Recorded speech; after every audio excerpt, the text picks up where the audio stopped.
प्रभु यीशु के सामर्थ्य नाम में आप सबको जय मसीह की। Praise the Lord. आइए आज के मनन के लिए हम परमेश्वर के वचन को निकालें। मेरे साथ प्रेरितों के काम की पुस्तक को निकालिएगा। प्रेरितों के काम और उसका 17 अध्याय वचन 11। यहाँ इस प्रकार से लिखा है, ये लोग तो थिस्सलुनीके के यहूदियों से भले थे और उन्होंने बड़ी लालसा से वचन ग्रहण किया और प्रतिदिन पवित्र शास्त्रों में ढूंढते रहे कि ये बातें यूं ही है कि नहीं। Praise the Lord, hallelujah. परमेश्वर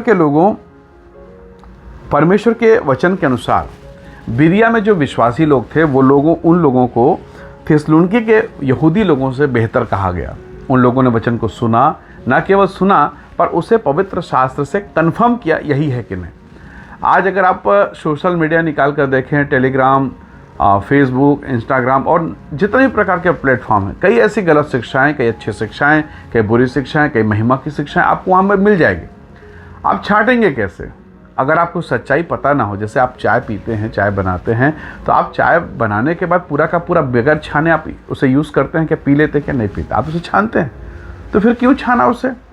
क्या जो बनाया था वो गंदा था इसलिए छाना? नहीं, आपको मालूम जो बनाया वो अच्छा है, पर कुछ बातें अब ऐसी है जिसे आप ग्रहण नहीं करेंगे। उसकी पत्ती उसे आपने उबाल के उसे ले लिया है, उसका बेहतर भाग आपने ले लिया, आपने फिल्टर लगाया, छाना है उसे।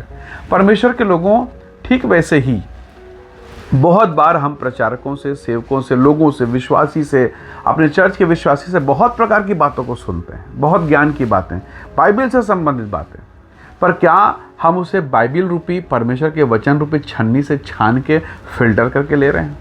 क्योंकि अगर कोई छन्नी है परमेश्वर के वचन को जांचने का, परखने का, तो सबसे बेहतर पवित्र शास्त्र बाइबल है, उससे बेहतर कोई नहीं। हालेलुया। इसलिए अगर प्रभु के वचन को सुनना है तो आपको परमेश्वर के वचन पर मनन करना पड़ेगा, चेक करना पड़ेगा। और यही गुण, यही बातें बिरिया के लोगों में थी। वो लोग प्रतिदिन परमेश्वर के वचन को सुनते और सुनने के बाद वचन से उसका मिलान करते कि ये बातें ऐसा है या नहीं।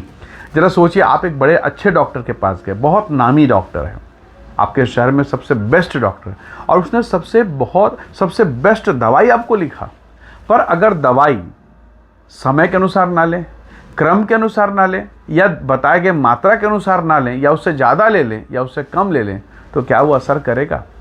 नहीं करेगा। यानी आपका डॉक्टर के पास जाना व्यर्थ हो गया, अच्छी दवाई खरीदना वो भी व्यर्थ हो गया।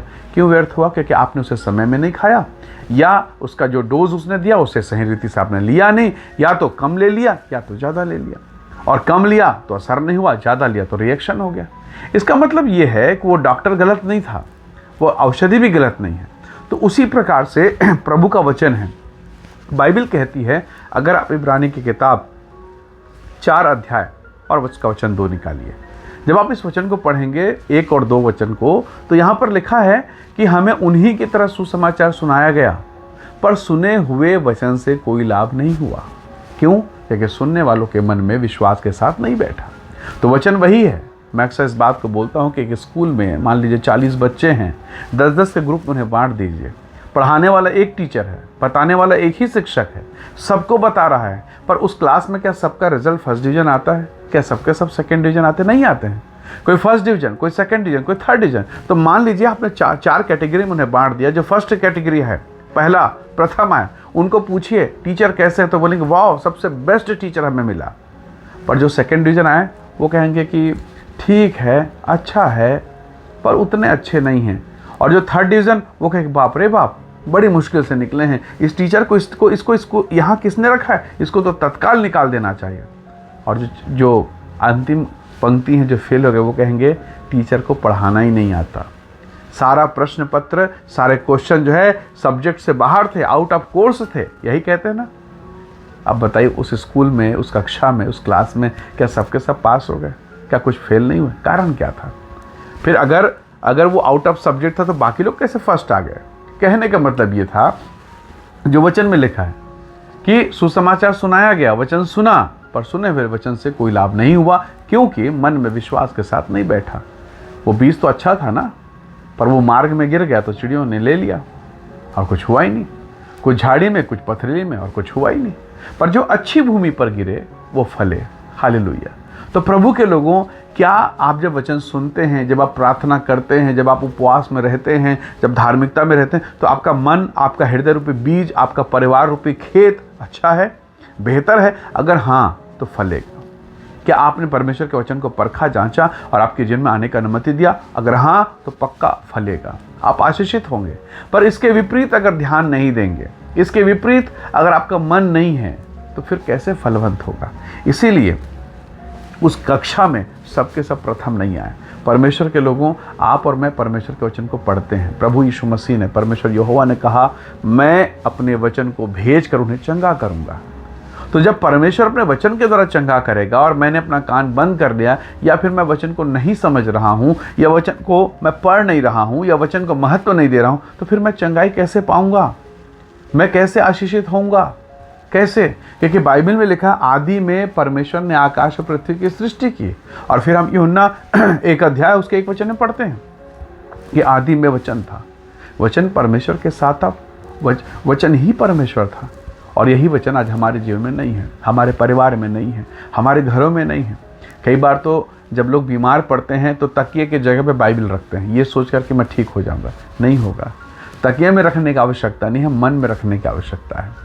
परमेश्वर के लोगों, हम परमेश्वर के वचन को प्रतिदिन पढ़ें, उसका आदर करें, उसका सम्मान करें, और तब हम आशीषित होंगे।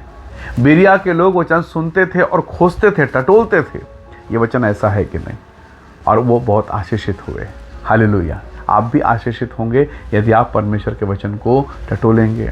राजा दाऊद कहता है, तेरा वचन मेरे मार्ग के लिए, मेरे रास्ते के लिए उजाला है, पाँव के लिए दीपक है। कितने भरपूरी के साथ वो वचन का धन्यवाद करता है। बाइबल भी कहती है, परमेश्वर ने अपने वचन को अपने बड़े नाम से अधिक महत्व दिया है।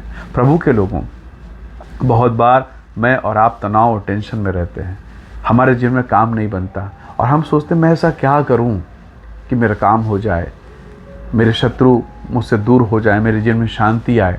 आप परमेश्वर के वचन को निकालिए, पुराने नियम को पढ़िए। जरा देखिए कि जब मरुस्थल में, मरुभूमि में कोई नहीं था, कोई सहारा नहीं, कोई मदद करने वाला नहीं, तब परमेश्वर के लोग जहाँ जहाँ गए, पुराना नियम देखिएगा, वो वाचा के संदूक को सबसे आगे रखते थे। वाचा का संदूक, पवित्र शास्त्र बाइबल, वो 10 आज्ञाएं, हालेलुया। और वो विजयी हुए, कभी नहीं हारे, कभी नहीं हारे।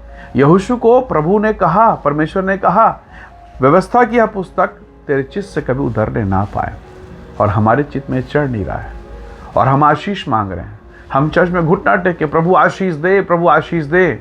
और परमेश्वर कह रहा है, आशीष को देने के लिए मैंने अपना वचन तुझे दे दिया है, मैंने वचन तुझे दे दिया है। तो प्रभु के लोगों, जब बिजली का बटन आपके कमरे में, आपके बिस्तर के बगल में है, और आप लाइट की तरफ देख कर कहें, बल्ब की तरफ देख कर कहें चालू हो जाए, चालू हो जाए, कैसे होगा? बटन तो आपके बगल में है। तो आशीष पाने का जरिया आपके हाथ में है। प्रभु ने वो आशीष का जरिया आपको दिया है, मुझको दिया है, और वह परमेश्वर का जीवित वचन है। आप खाली समय में रहेंगे, पर अंधकार की शक्ति, शैतान आपको वचन की तरफ जाने नहीं देगा, पढ़ने नहीं देगा। इसी वचन को पाने के लिए मूसा 40 दिन 40 रात बियाबान जंगल में, सीनै पर्वत में बैठा रहा। हालेलुया। और आप और मैं कितने सौभाग्यशाली हैं कि हमें आसानी से ये वचन मिला है। हमने कीमत नहीं चुकाई, कीमत उसने चुकाया है। तो प्रभु के लोगों, हम अपने मन को बदलें और परमेश्वर के वचन को पहला स्थान दें, क्योंकि बाइबल कहती, भजन 119 के 130 में, उसकी बातों के खुलने से प्रकाश होता है। उसकी बात को खोलिए, उसके वचन को खोलिए, और फिर देखिए कैसा प्रभु उजियाला करेगा। ठीक है, आज उजियाला नहीं होगा, कल नहीं होगा, परसों नहीं होगा, पर उसका उजियाला होगा, अद्भुत तरीके से होगा, और आप देखेंगे प्रभु काम कर रहा है। परमेश्वर के लोगों, आज के इस दिन में जब आप इस वचन को सुन रहे हैं, ये वचन आपके लिए। आपके भीतर में अगर हलचल हो रहा है तो समझ जाइएगा, ये वचन आप ही के लिए है। परमेश्वर ने ये वचन आपके लिए दिया है। इसलिए बहुत ईमानदारी के साथ इस बात को ग्रहण करके कि हाँ प्रभु, आज आप मुझसे बात कर रहे हैं, मैं नई शुरुआत करूँगा, ऐसा निश्चय करके अगर आप आगे चलें, निसंदेह स्वर्ग का प्रभु आपको आशीष देगा, स्वर्ग का परमेश्वर आपके साथ रहेगा। आइए समय हम अपने मन को तैयार करें, प्रभु का धन्यवाद करें। प्रेमी अनुग्रहकारी स्वर्ग के पिता, मेरे प्रिय भाई बहनों को आशीष दे, ब्लेस कर, अनुग्रह दे पिता, अपने वचन के द्वारा छुटकारा, अनुग्रह, महिमा से भर प्रभु। जो बंधन है, पीड़ाएं हैं, समस्याएं हैं, वे सब प्रभु यीशु के नाम से दूर होने पाए। प्रभु जी, मैं प्रत्येक के जीवन को आपके हाथों में सौंपता हूँ। धन्यवाद पिता, प्रार्थना सुनने के लिए प्रभु यीशु के सामर्थ्य नाम से मांगते हैं, आमीन आमीन। प्रभु आप सबको बहुत ऐसे आशीष दे। Praise the Lord. जय मसीह की।